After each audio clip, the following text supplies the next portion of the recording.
No fascist police!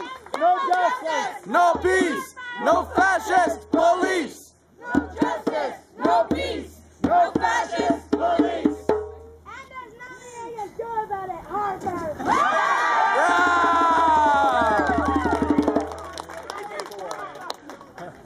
All right, thank you everyone for being here.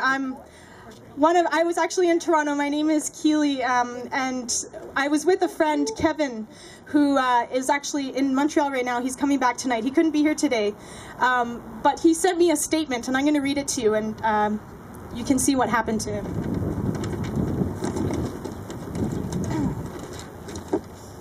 Freedom is not free. It must be constantly guarded, or those with power will infringe on freedoms bit by bit until they are lost entirely. What happened in Toronto last weekend, to me and hundreds of other Canadians, is an example of how this can come about. The whole thing was a nightmare. I was arrested while walking down the street Sunday morning on my way to catch the subway to visit my grandparents. A group of police officers swarmed, took my backpack, started questioning me and searching my bag. They accused me of being a part of the Black Bloc because I had a black rain jacket and hoodie in my backpack. Boo! They arrested me for possession of a concealed weapon because I had a multi-tool in my backpack. I was verbally abused and threatened. They put me in a paddy wagon for over 3 hours before finally taking me to the detainment center. I was thrown in a cell with 20 other guys.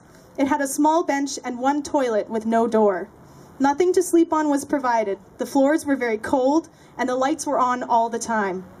No sanitation of any type was provided. The only food provided was processed cheese sandwiches and water or a questionable yellow Tang-like beverage. It was very hard to keep it together. There was the constant noise of people freaking out and rattling their cages. I was strip searched twice. I never got a phone call or was able to talk to a lawyer. Finally, after 24 hours in detention, I was able to talk to a detective who said the charge was going to be dropped. About 2 hours later, they finally let me go. They escorted me out of the building and told me to go. Across the street, community organizers met me and welcomed me. They gave me water and offered me a ride. Don't forget to send them a bill! Yeah, who's gonna charge the police? We will! I got it a lot better than a lot of people who were beaten, verbally abused, denied medication, kept in solitary confinement, not provided food that met their dietary restrictions. I don't blame the cops who ran the detention center. They were doing their jobs, albeit in somewhere much more aggressive than necessary. The people who planned this and organized these human rights abuses should be held accountable. Civil liberties are the foundation of our freedom. Thank you for standing up and being a voice for all Canadians. Civil liberties, and I urge you and all Canadians to continue to demand an inquiry into the police actions of the G20 in Toronto and the policies and decisions made by our leaders that led up to them.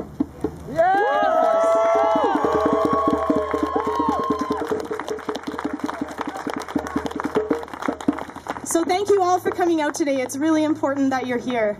Like I said, I was one of the people that went to Toronto, and I was absolutely shocked by what happened. Last weekend I exercised my free rights to speech and assembly, and I went and protested.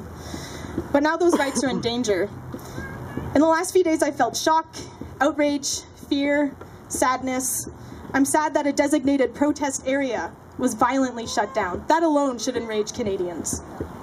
I'm sad that peaceful protesters and random bystanders were arrested without any good reason. That police sexually harassed women and threatened to rape them. Shame! That minorities were segregated and treated with contempt. That people were forced to freeze, starve, bleed, and beg for water for over 24 hours. Shame! I'm also sad that the police officers were confused, upset, and overworked. And that my friends were treated as less than human. And perhaps most of all, I'm sad that the mainstream narrative is one of vandalism, somehow justifying in the eyes of many fellow citizens the money spent and the treatment endured. Nothing justifies the hell these people went through. Nothing. We have a responsibility to tell their stories. We have a responsibility to make sure there's an inquiry into what happened. Because sadly, this kind of institutional violence happens all the time. Yeah. It happens all the time. It does. Shout it, sister. Protesters are not terrorists. Protesters are working for this country.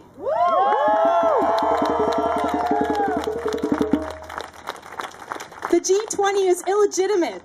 20 economic powerhouses do not have the right to make decisions for the rest of the world. They have the responsibility to care for the rest of the world. Yeah. Canada has repeatedly been voted the worst country for blocking action on climate change. And I just want to tell you a little something. The Climate Change Accountability Act, or Bill C-311, will make sure that Canada lives up to its carbon responsibility. But this act, once more, is in danger. A lone senator is actually blocking its passing. After so much struggle, we can't allow this to happen. And I encourage you to check the Facebook group, get information on this, and find ways to take action. We need to make sure this act is passed.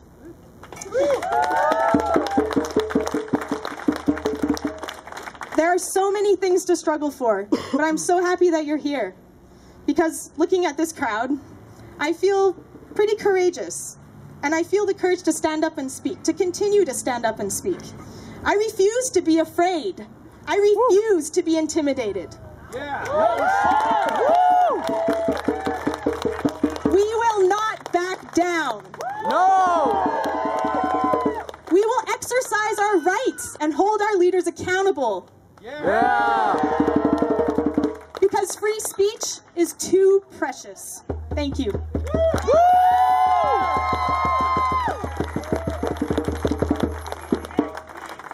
And we will expose their lies. G20, you are few, we are many. G8, G20, you are few.